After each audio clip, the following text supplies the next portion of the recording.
All right. In and out this thing. All right, so this is the show me the money part of the panel. I'm going to tell you right now, on the day, I'm going to tell you right now, we're not going to hear some magic bullet idea that money's just going to rain on your head. I'm just going to tell you. We're going to just talk about what's possible and the strategies and the things you do. It's a total about face from the last panel, which is very much about a creative perspective. But this also demands a certain amount of creativity and sort of rolling with the flow and figuring out where it all is. Of course, it's Thomas. All right, let me. Chris, can you run outside? Just tell Thomas to give up his mic. Be like the naked gun where he's in the men's room and everyone's listening. Yeah. Maybe we should leave it on and hear what happens. All right, so the first thing we're going to do is sort of outline what the various fundraising approaches are for the types of films that you guys would probably be making, you know, your first or second or even third films. It's not the same as if you're an established studio or have a relationship with a large production company. The strategies are a little different, but they're pretty varied. So I'm going to have David to my left sort of do a quick rundown of the various fundraising strategies. You don't have to go into detail, just quickly, bullet points, and then we'll have some information filled in by the rest of the panelists. Do I need a mic before Yes. Rarely do I need a mic, but I'm told for the camera. So filmmaking, let's say we're talking a $500,000 to $2.5 million independent film. It's a piecemeal approach. You have to look at all the pieces of the puzzle. A lot of times it's a juggling, thing where you need to get, you need to get a star before you can get the money, and you need the money before you can get the star. So there are ways in which this puzzle does get pieced together, and it does get pieced together, on a regular basis. And there are a lot of people, you look, you say, those films are just so, how did that film get made? There's a lot of them that don't correlate with the art, but people have really mastered the commerce. And I have producers that know, going right in, that they're going to at least get their budget back. And if you can do that, wow, that's a huge win, and you live to film another day.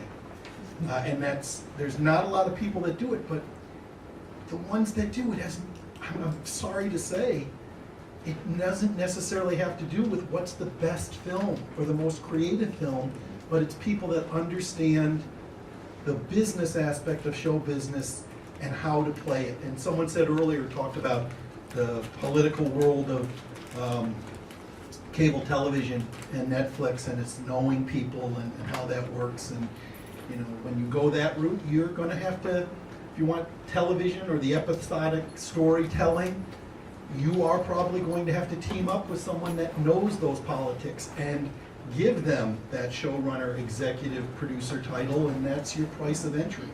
But real quick, let's just go through some bullet points, and then I'm sure we'll get into further discussion about each.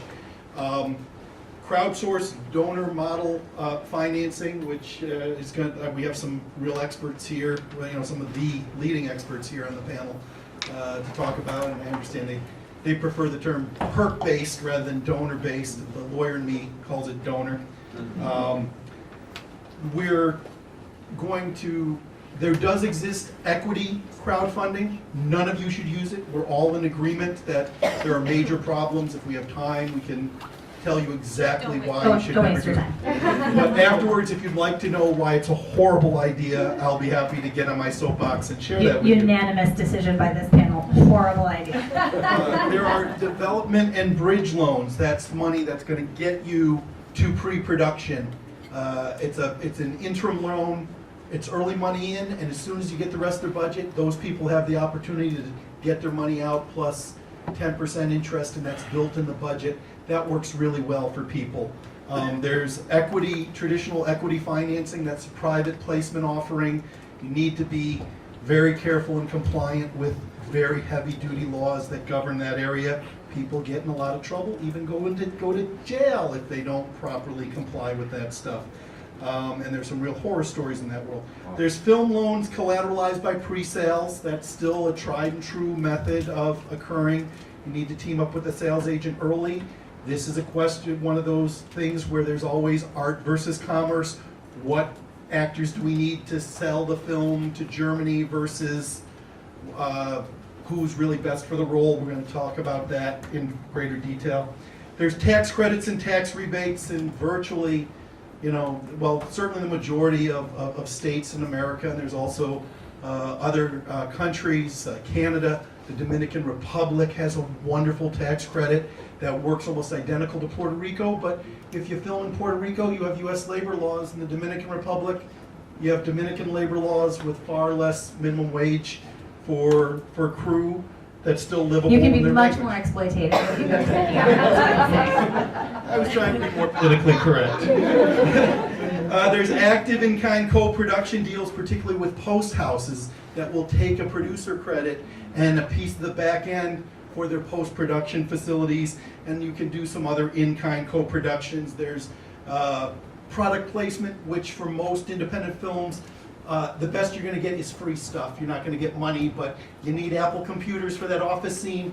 Go to Apple or IBM. You can probably get free computers, and you keep them afterwards. I've got some great stories about independent filmmakers, 500,000 or less, that have done some really imaginative product placement where they've just got their craft food paid for the entire set because it's a new soft drink that's coming to the market or something like that, and you'll put it in the scene. I have a story about getting 20 cases of Pabst Blue Ribbon dropped off on set on the first day. So I won that game, depending on your perspective. Yeah, I love that. And there's letters of credit as collateral for traditional loans that hopefully will be paid off through domestic or other revenue stream. There's variations of all of those points. But those are the major pieces of the puzzle, and they all do fit together. It can be somewhat of a harrowing experience. You should work with someone who's done it before, and there are a lot of wonderful people that have done it before. Yeah, that's one point I want to jump in with. If you're not good at raising money, don't try. We can all learn to fix our cars, but why? There's people who are expert at raising money, and even if they don't do it currently, they have a certain talent for talking to people who have money and steering it toward your project. They're hard to find. Of course, you'd love to. If there is a magic bullet, it's that person who knows how to raise money for films and is excited about doing it. So look for those people. You can find them at festivals or any place where films are made because somebody raised money for that film. Find out who it is. Try to meet those people and see how compatible they are with your project. I just have one other thought. At the very beginning, he said, "You are not here to find anyone that came here thinking we're going to give you a magic bullet on how to find money." That's not going to happen here today. My kind of standard pitch when someone first comes to my office, I said, "We're not going to find you money. We do represent equity investors. Usually, they have their own agenda. It doesn't often work that our investor clients and our film clients match up perfectly." I said, "But every once and again, when the stars and the moons are perfectly aligned, that we can bring these people together."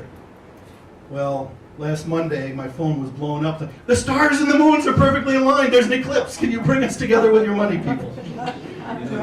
Maybe I should have misspoke and not promised money on the day of an eclipse, but it has occurred. Well, it wasn't a blue moon, so that was my exception. I said, no, I said blue moon, not eclipse. I don't agree with you. You can bring people. No, I don't agree with what you're saying about if you're not good at it, you shouldn't bother with it, and you should find someone to do it. I don't think you get to get out of learning how to raise money for your project, or you will spend your entire life trying to convince the people who are incredibly high in demand. Like, what do you want to spend time doing? You want to spend time making movies, right?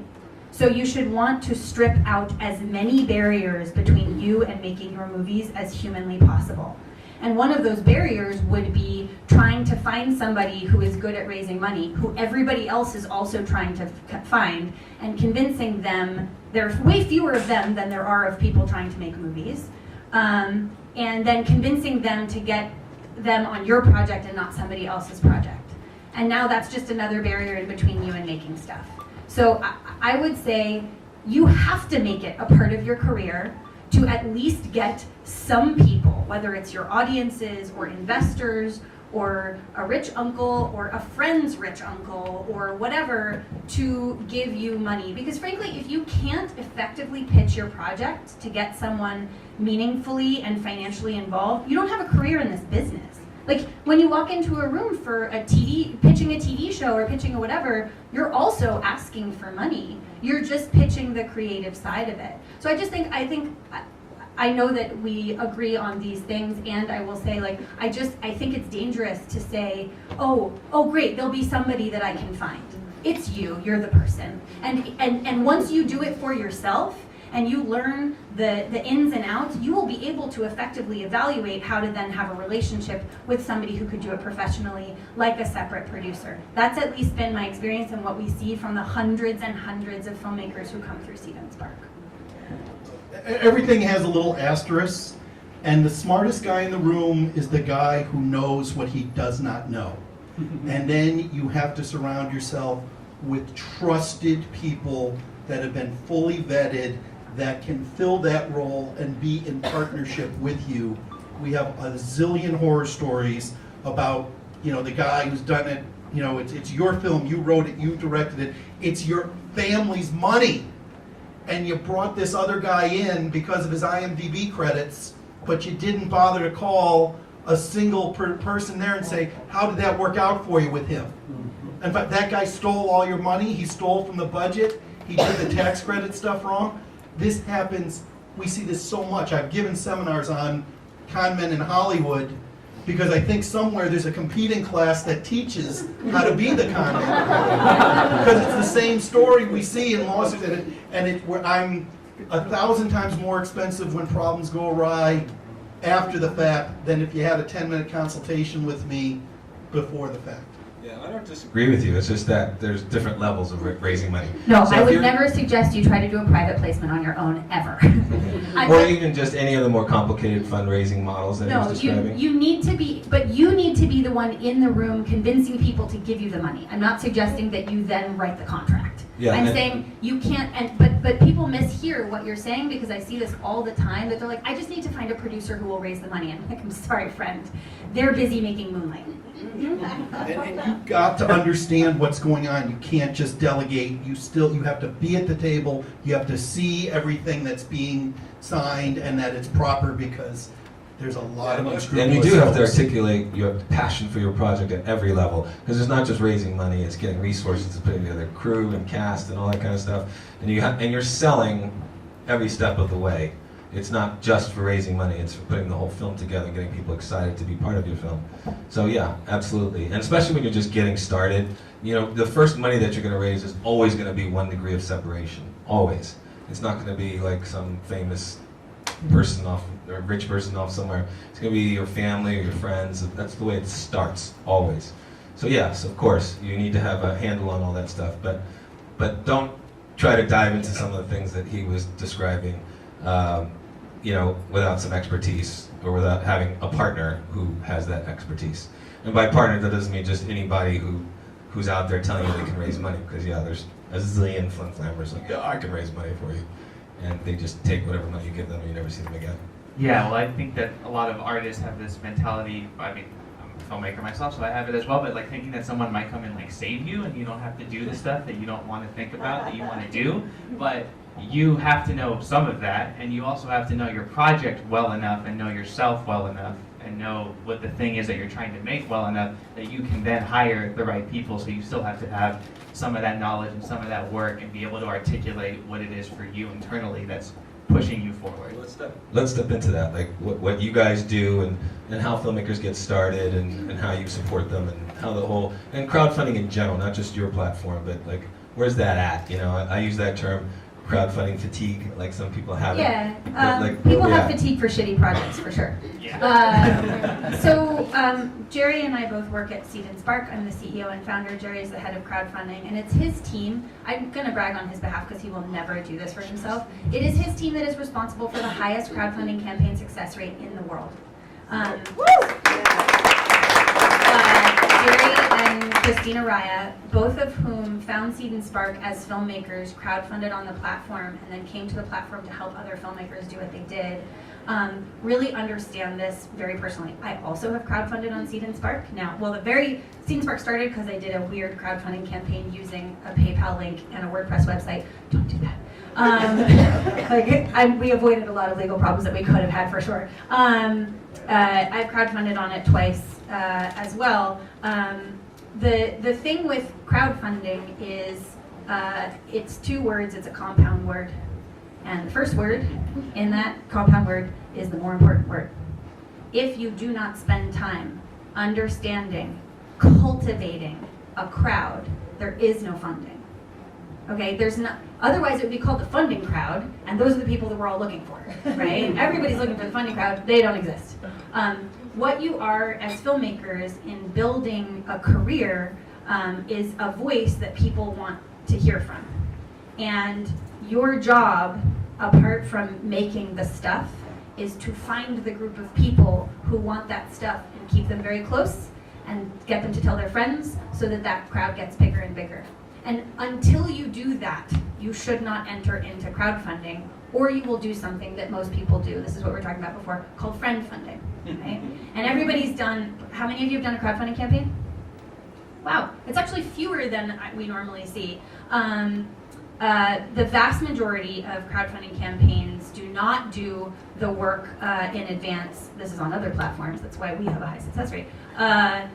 They don't do the work that it takes to really build the crowd in advance. And that's a lot of what you and Christina are talking to filmmakers about, right? Yeah, well, it's just trying to get them to the audience building. It has to be, trying to find the people that are going to resonate with the work that you're doing by going out and going to where they are and communicating with them and talking about your project and learning things about the community in which you're trying to create a film either with or about or for. My personal belief is that the more self-indulgent your work is, the cheaper it should be. So because if you're going to be utilizing the amount of money, resources, time, and energy, no sleep, all that kind of stuff that happens when you make a film, that you better have a really good reason for doing that, and it needs to speak or serve someone other than just yourself.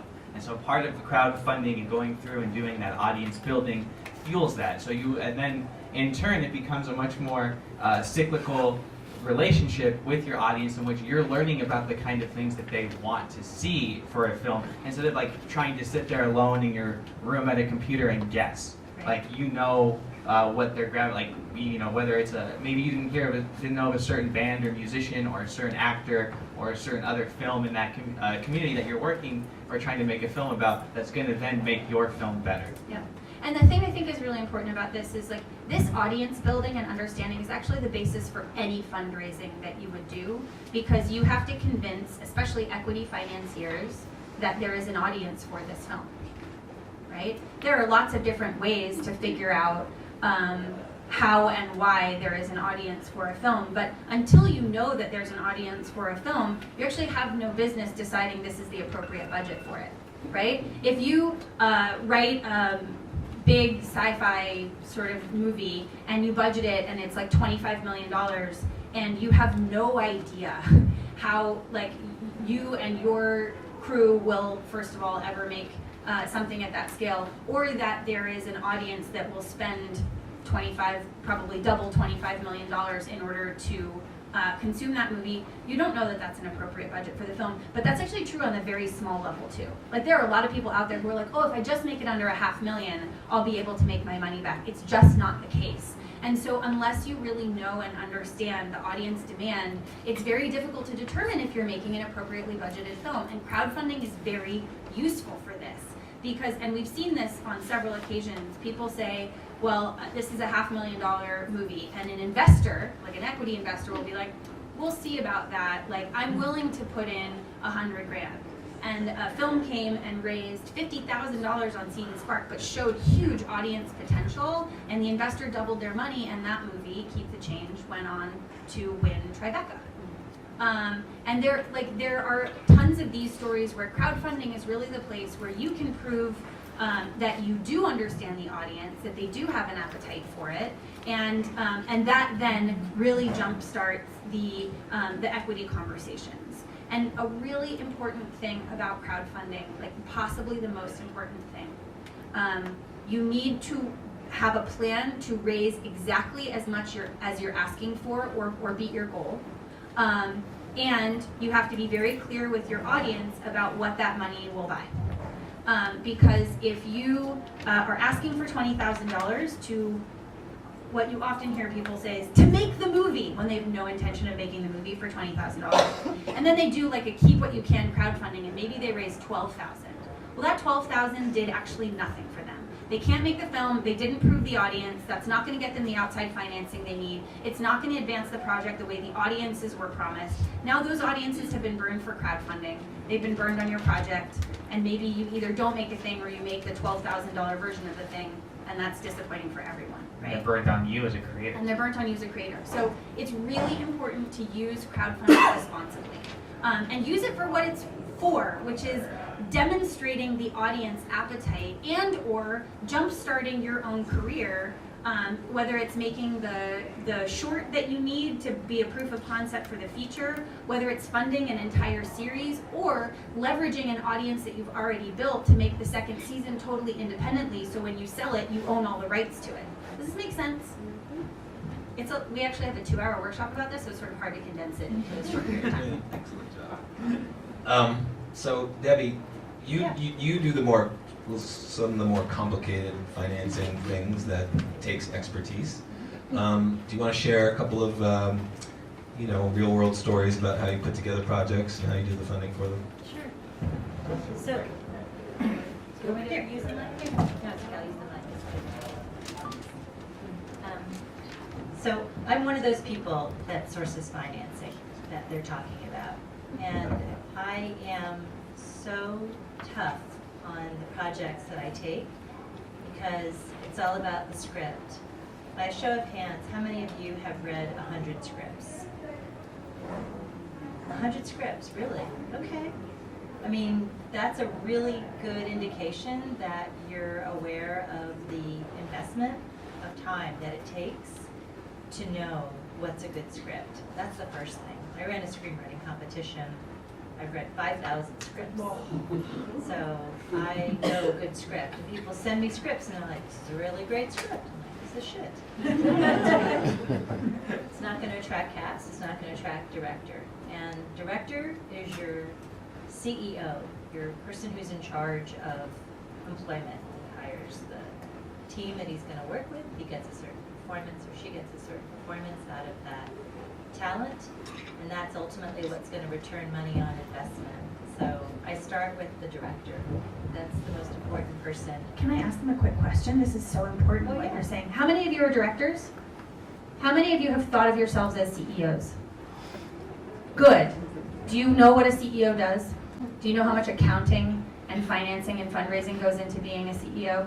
Right? I just want to make sure that we're really clear that when she says that's one of the most important things you can hear, but you actually have to know what it means. I'm going to disagree. The producer, the capital P producer is your CEO. The director is your chief creative officer, president. I mean, but ultimately, the director has to be responsible. The producer has to be the CEO that's really watching everything. It's great if you're a director, producer, but I wouldn't, that's like giving keys to the candy store to have the director be in charge of that, because you need someone above to say no. There's limits there, and there's a process. Your investors are your board of directors. The producer's the CEO. The director is hiring your key component, your key department heads, but the director needs to focus on the creative vision, and the producer has to be handling all that other ancillary stuff. There's a problem with the location owner, there's a problem with, you want the director focused on getting the best picture he can in the can and edit it out, and certainly, but ultimately, he has a boss. The producer, who I would say is the CEO, and the producer has a boss, which is just the shareholders and the board of directors, which are your equity people. All right, two different perspectives. So the team. Yeah, if you're working from the boots up, you're going to be doing everything. Just know that. So the team of producer, director work very closely together. Your CFO is your line producer, the person who's in charge of the money. And that's where I have a direct relationship. I only work with people who are good stewards of other people's money, which means that they want to return the investor's money. That's mitigating risk. And the way you mitigate risk is you use a lot of different models, such as minimum guarantees. Do you know what a minimum guarantee is? No? So a minimum guarantee is the amount of money that a distribution company will put against your director and your talent based on what they think they're going to get back.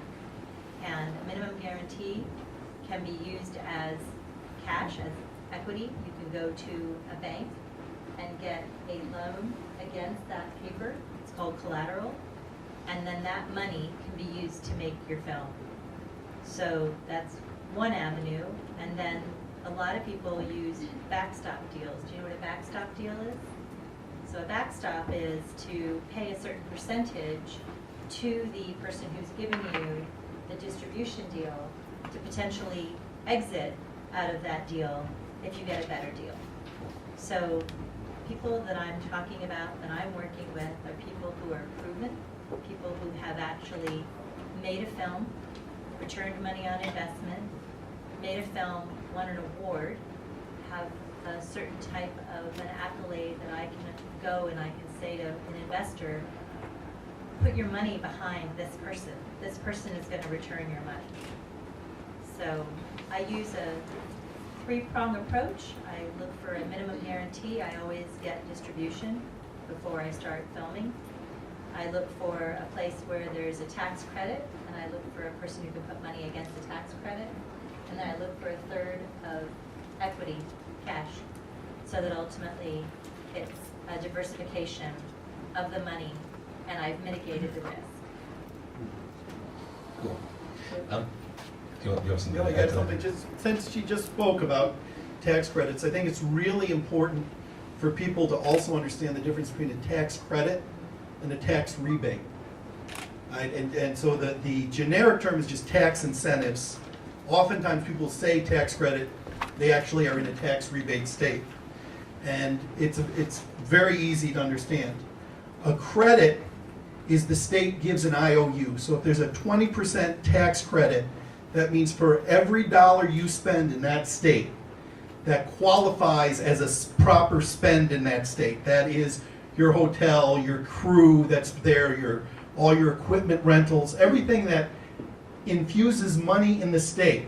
That's your qualified spend. You have to have beautiful, neat, clean accounting. There's way too many sloppy accounting. Go in the beginning knowing that this accounting is going to be audited. You submit that to the state, and then they take 20% of that. Let's just take a random, let's say it's $100,000. And they give you a credit back, an IOU that says this is good for $100,000 the next time you pay your tax in Maryland. Well, you don't live in Maryland, you're in California, you filmed in Maryland. What good giving me $100,000 that I can apply for my state tax? That's like giving $100,000 in Burger King coupons to a vegetarian. What the hell am I going to do with these Burger King coupons? But somebody might really like burgers and say, I would love a $100,000 coupon at Burger King.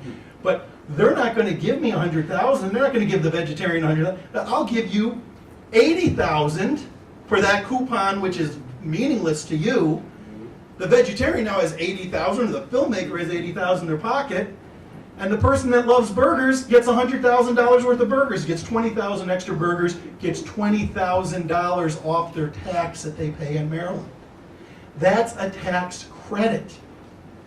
And unless you know some high net worths in Maryland, you're going to have to pay a broker to find those high net worth individuals for you. And the crazy thing is, these brokers don't do it out of the goodness of their hearts. They're in it for business. Unlike filmmakers, right? Like, they actually know the profits. They're aggregators of all these money. So you got to pay, you got to factor in, it's a 20% tax credit. So I'm going to have to sell it at a discount, and I'm going to have to pay a broker fee. A rebate, which they have, say, in New Mexico, 20% rebate, where we're getting $100,000 back. That's the state of New Mexico looking at your qualified spend, calculating as $100,000, and starts just spitting out $100 bills, reach $100,000, or gives you a check. So the rebate, a 20% rebate, is worth a hell of a lot more than a 20% credit. And simple thing, I mean, you guys are smarter than 80% of filmmakers out there that don't deal with this on a regular basis, just from that piece of information there. And it's important to know that none of this is true unless you meet the state's minimum spend, which is usually, I'm going to go ahead and, I mean, how many of you have in your pocket a project that you're making that's over $1 million? Over 500,000? Right. So most states already you don't qualify. Like, I think the minimum in a lot of states is about $500,000. I shot my first movie in Maine, where the state rebate minimum is $75,000. You guys, we spent $75,000.22 of qualified spend, and then we took a bunch of stuff back to Walmart, which probably was not totally legal, but we ended up getting like a $5,000 tax credit, like a check that paid for our post. So if you do this in a smart way in the right state that fits the size of your budget, that can also work for you at a smaller scale. There just aren't that many states that have really low minimums. All right, so we're gonna, very quickly, I'm gonna ask David to run through some of the legal things you need to be thinking about for equity financing, because again, your first money is probably gonna be, 1 degree removed from you, but even if it's your family and friends, you need to have the right legal things in place to take their money. So let's make sure that that base is covered very quickly. You do it in like 5 minutes? Yeah, I'll do it in 3. Know the difference between debt and equity, a loan and a membership interest. Loans are really good for your early jump-starting money. Like I said, I always love, go for the donor base first. See what you can get. That's, if you do it right, it can be a nice, easy grab with very little strings attached to you. Other than the moral, there's moral. It's just not easy. I just don't want to use the word easy. It's not easy. If you work with folks like them, it's a little easier. Correct. Thank you. Then consider, I think the next step is the development loan, because it's so hard to find that first money. So you say, just give me $100,000. I'm going out to raise $1.5 million.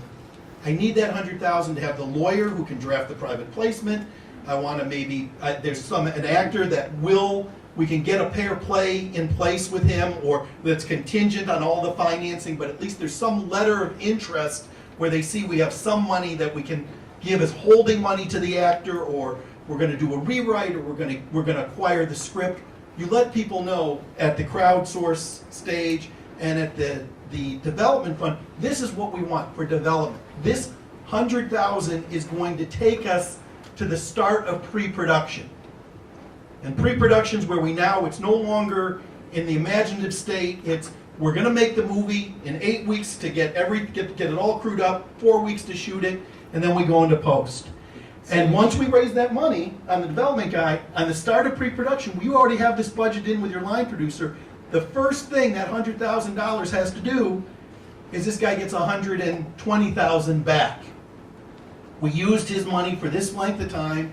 He's going to get the money, $120,000 back. Or what I like to do is play Monty Hall, and I have in that development loan that says, you can take the $120,000 at the start of pre-production and have maybe we give your co-executive producer credit, or you can let it ride. Your original $100,000 will be treated as $120,000 equity investment, and you'll rise to executive producer, or we'll let give you another credit for one of your for someone else to enter. So now you'd be a lot of people, they can't resist. Instead of taking the 120, which is what I would do, is the safest money, first money in, first money out, they let it ride, and now you don't have to pay them until way at the end with the other equity investors. So when you're doing that, and I tell them at the beginning, I said, because we're just taking your money, we don't have a private placement yet. We're going to use your money to make a private placement, and you don't make your equity decision until you've gotten all the facts and you've seen what's a private placement offering. The simplest thing you have to remember, and again, don't do it on your own, but is essentially your obligation for these private placements. Private means you're not going out to the world. There are ways to do it on the internet. We're not going to talk about that. That's the for-profit crowdfunding. Private is friends, family, high net worth individuals, people that you have the money to lose.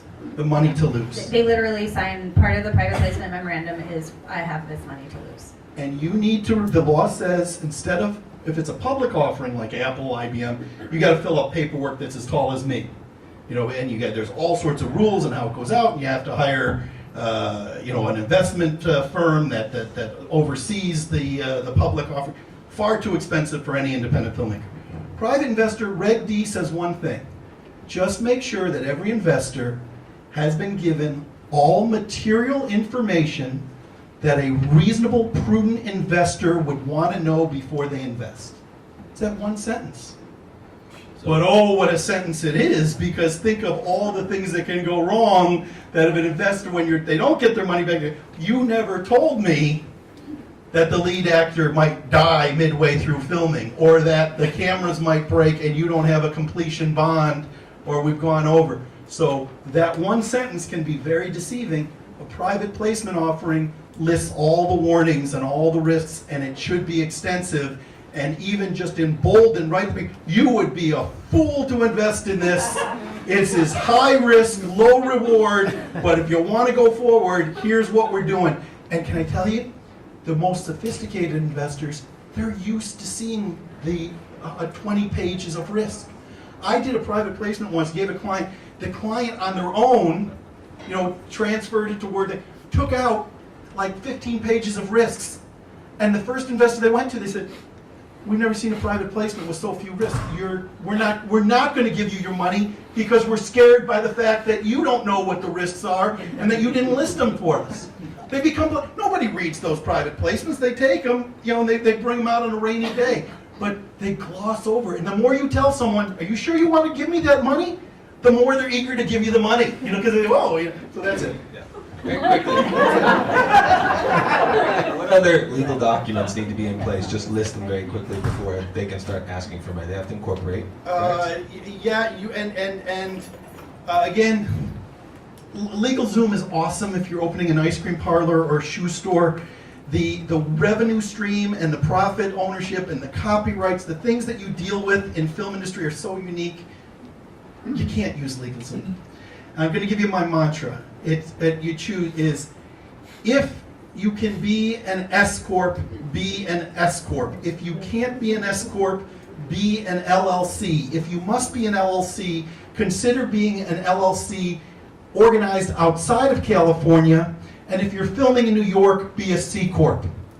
It's a long mantra. S Corps are small corporations. That's usually the investor is the producer. You're not looking for outside money. There's lots of reasons why most films cannot qualify as an S Corp, because you need to have only one share of stock is one of the rules. And usually you automatically have 2 shares of stock. You have an investor share and you have a producer share. The producers put in their sweat equity, the investors put in the money. The investors usually get their money back plus 10% first, then they split. That means the investors have preferred stock. When you have preferred stock and regular stock for a producer, that's 2 types of stock. You can't be an S Corp. And so be an LLC, because an LLC has the same tax advantages as an S Corp. So anyways, there's reasons why you don't want to be in California, because California is very protective of investors, and they recently changed the laws, and until people know what the laws are going to be, how they're going to play out, I worry that California LLCs with a lot of investors that you don't know will lead to litigation. Okay, but you don't write this down. What this should tell you is to get a lawyer. You need a lawyer, right? Like you don't try to wrap your brain around this, because I don't want anybody to leave here being like, I know that I should be an LLC and I'll probably do it in the state of Delaware. Like, I think it's what you have very clearly laid out is like you need somebody who knows as much as you do, and don't try to be a dilettante in this piece. Let me just piggyback. I've never done a PPM. I've done 26 films, never done a PPM. I've only done an LLC when I raised the money, the majority of the money, and I knew where I was going to shoot. And I did the LLC in the state that I was going to shoot, because ultimately, we won't talk about tax credit and tax rebate separations, differentiation of the definition, but ultimately there are people in that state that you're going to be working arm in arm with, and if you are incorporated in that state, it makes it a whole lot easier to actually have that dialogue about what's on the page to get the money back. That's the key. Okay, so I want to go back to Seed and Spark crew, and talking about, maybe you're making a film for $50,000, or you're making a short, or stuff where it's like you obviously are in control of how the finances come to you. What are some? I know you do a 2 hours. So can you condense some just key ideas what people need to be thinking about when they're reaching out to people for money at that level? So I think actually Jerry's experience is really helpful here, because we really say like the money is the benefit from the great engagement of the audience. So Jerry, do you mind like talking a little bit about like how you put Cross together, and then what your experience was during the crowdfunding? Because I know you reached pretty far outside your own personal network as a result. Yeah, I think that's how I ended up at Seed and Spark. I was looking to crowdfund a short film called Cross, about a Filipino-American kid who grows up in the San Fernando Valley and gets into backyard boxing to support his family, loosely based off of a friend growing up. And I really didn't know where to start. I knew logistically of fighting, stunts, San Fernando Valley, film LA, trying to shoot at night, night shoots. That's all logistically I couldn't afford to do that within my existing network. And so I just kind of like Googled the Filipino-American actor that I could remember like one day, and I saw, I remember Dante Bosco played Rufio in Hook, Steven Spielberg movie. I was like, what's Rufio up to? And saw that he was a voice actor, was actively involved in the community, and was going to be speaking at a free panel at UCLA about Filipino-American representation in in Hollywood as a whole. And I went to that panel and listened to Dante and other people speak, and started talking to other people in the audience about my project, and learned about 3 other organizations that had to do with Asian American or Filipino American representation, and was invited to all of them. I'm Mexican American, full disclosure. People tell me I'm half Filipino, but I was, it was like just putting myself out there and talking to people, and those panels, and going to these different groups and arts collectives, and meeting so many other artists who were passionate about it and were interested in the project that I was making. A lot of Asian American actors talking about how they don't get to be male action stars or leads, or the film wanted to do with the intersection of Latino and Filipino culture, and how that's not discussed about, and wanting to see more of that. And I did this in April, and then I saw Emily teach on the crowdfunding course in June, and I launched my campaign at the end of July. So really what I would say is that this audience building and community outreach and grassroots organization, and to really have clarity about what the film is that you're making, having your pitch down, noticing when people's eyes gloss over about the parts that, and noticing those consistencies in different people, and just being true to you, it helps you clarify your message, but it also helps you be truer to the project that you're making simultaneously. So that when you launch a campaign, you're also not a stranger to the people that you're reaching out to. You're not just knocking on their door and being like, hey, you don't know me, but I really want to make this movie. Yeah, like, hey, I've been, I care about these issues. I know what you care about. I'm not just here asking for something for you to give me something. I've hopefully contributed to your community as well, and you see this project as being a contribution to the community. And it doesn't just have to be about representation. It can range across a broad spectrum of different issues, but really going to that community building and really thinking about the different intersectional points of your project, and how those are going to resonate, because those are what's resonating with you. You just maybe haven't had to think about it in that way. But So once you've done this incredible audience research, there are sort of like 3 main things that you need to do with it. And number one, I think if everyone in the world had as much respect for their audience as Jerry did, we would live in a really like beautiful, flourishing society. Because I know a lot of people are like, well, I don't care what my audience thinks. I'm going to make what I want. It's like, cool, you'll never make any money, right? Like, you'll never make any money if the people who are going to buy the thing that's going to make you a living, you don't care about them, right? So number one, your pitch video. Your pitch video is totally determined by how do I think my audience is best going to receive the thing that I'm trying to talk about, right? And that you can only know by like interacting with them and seeing kind of what they think. Number 2, the incentives. Yeah. We see so many people arbitrarily putting up incentives. T-shirts, tote bags, T-shirts and coffee tote. mugs. Does anybody else need a tote bag? Anybody in the audience hurting for tote bags? We need more tote bags. It's like you can go to one film festival and have all the tote bags you need for the rest of your life. They're reusable. You don't need more than one. It's just absurd. So we're not in the business of manufacturing. So we think the incentives should be particularly tailored to the interest of your audience and bringing them further into the fold of your project. And that can mean very different things, and we have a lot of blogs and stuff up about that. So the incentives have to be appealing to the audience, and not in the audience of your imagination, but the real one who you've been interacting with, right? You can go it's okay to like ask people, hey, what do you think, do you think this thing is is this exciting for you for 25 bucks? How about 50? How about 75? We did a crowdfunding campaign I make a digital web series about sexual consent called Fuck Yes. And we knew that most people would be contributing at the I think at the $10 or $25 level. I can't remember now which one we did. We made custom condoms that say "fuck yes" on them, and people were delighted by that. Normally, I would say don't manufacture, but it's totally in line with bringing the audience into the project. An Does that make extension sense? of your storytelling. It's an extension of the storytelling. That's exactly right. So your incentives are an extension of your storytelling. Your pitch video is the extension of your storytelling. Your social media presence is the extension of your storytelling. Your updates are an extension of your storytelling. All of these things, Instagram, Twitter, Facebook, your crowdfunding campaign, your mailing list, Everything. these are Everything is storytelling an extension of tools. storytelling. Yes. Yeah. Right? And so it's crazy to me sometimes. I'll see filmmakers like worry a script 45,000 times, which is good, do that, and then like dash off an email that goes out to all of their audience without really thinking about the content of it. And that email, which your audience can receive so easily, determines whether or not they're going to open that next email from you. Right? So you actually have to really consider all of these pieces are an extension of your storytelling. Now, I'm not saying that I want you to like write your email drafts as ferociously as you write your script drafts. What I want to say is like these are great places to test your storytelling tools, right? And all the platforms kind of work differently. And this is why the research part, this like audience building part of crowdfunding can actually make your script better, make you a better storyteller, because you're out there on Facebook trying to figure out what is like the video that's making people feel excited, and you're out there on Instagram trying to figure out what is the set of stills, right, that like is really drawing people in, what's the set of hashtags that works.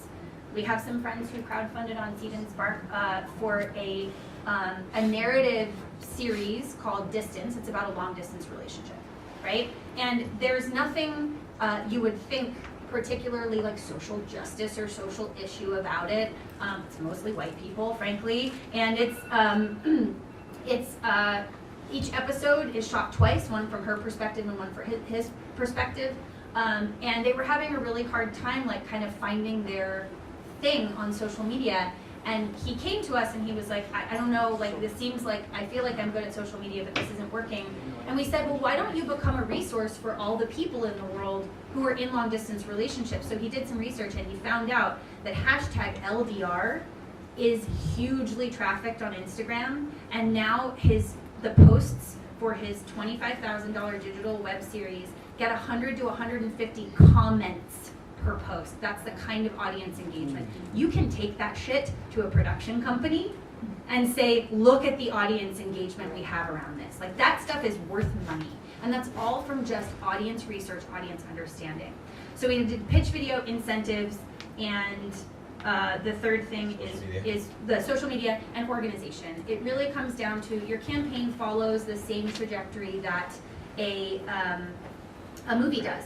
You need pre-production, you need production, you have post-production, and frankly, once you start to engage your audience through crowdfunding, that's a relationship you kind of have to be ready to maintain forever. So she's talking about a crowdfunding campaign, but that's really, she's talking about fundraising in general. All those principles apply to fundraising in general, and everything that you put out there is an extension of your story, is telling people what you're creating. So we have to stop soon, so I'm going to take just a couple questions. Again, if you have other questions, you can email them at info@filmmakersalliance.org, and we'll make sure that the panelists get them and answer the questions. So, so she had her hand up first. So my question is for Seed and Spark. I do have an S-Corp, my production company, but aside from that, how could I maximize my fiscal sponsorship through like Film Independent and Women in Film when I launch my Seed and Spark crowdfunding? Sure. So we have agreements with pretty much Quick, everybody knows what fiscal sponsorship is, right? Oh, good. It's a 501c3 organization, that's a nonprofit organization, that can act as like the blanket organization for your project so that contributors to your project get a tax write-off for contributing to your project. And one of the representatives of Film Collaborative is Lynette back there. She does fiscal sponsorship. Hi. We work with him a lot. So there pretty much isn't a fiscal sponsor that you would want to work with that we don't have an agreement with. So basically, it's very simple. The way it works is it's the fiscal sponsor's bank account that is attached to your project, and they pull the money in, and then they write you the check less their fees. Excellent. Thank you. Yep. Two questions real quick. There was a federal tax law, I think it was called 1088 or something like that, where you could write, an investor could write off a loss on a movie. Is that still in place? It was years before. And does anybody know It's about? 180 or 152, 180, 188. The unfortunate thing about that is it has a sunset provision every year. Right. So every year, Congress has to re-up it, and it's always on pins and needles. Are they going to? Will this administration do it? What are they going to do it this year? A lot of people, that leads a lot of people to race to start their, at least shoot like 4 days or 1 day in this year to make sure that